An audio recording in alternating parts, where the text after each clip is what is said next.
Hey guys, welcome back to our series on behavioral economist Dan Ariely's book, Predictably Irrational. In this segment, we will look at Ariely's research into procrastination and self-control. No one can claim to be free from the desire to procrastinate on things we do not wish to do. Ariely's advice on how to exercise self-control is therefore useful and applicable to everyone.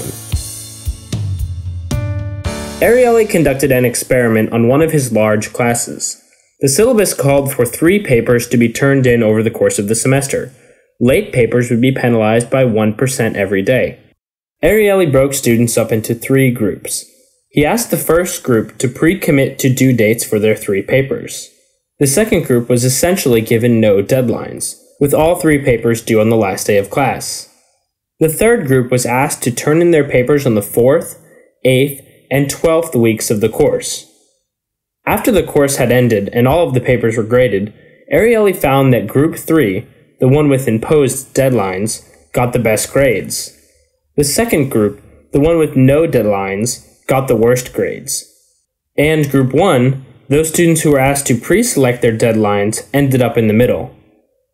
Ariely concluded that allowing students to pre-commit to deadlines improved performance.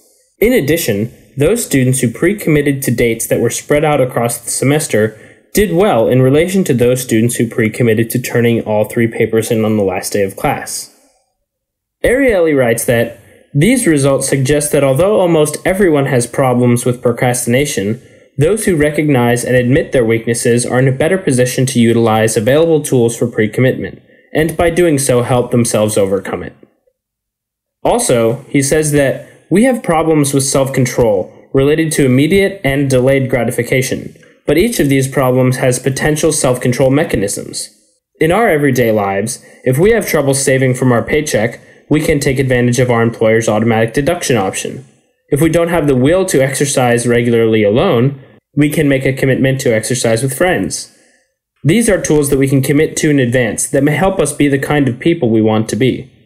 As creative individuals, we are constantly under deadlines from employers and clients to come up with novel ideas and produce unique work.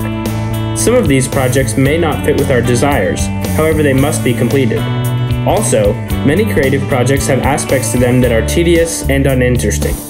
Most of us put these tasks off and procrastinate on them. Taking Ariely's advice, we should instead pre-commit to realistic deadlines so that we stay on task and produce better work in the end.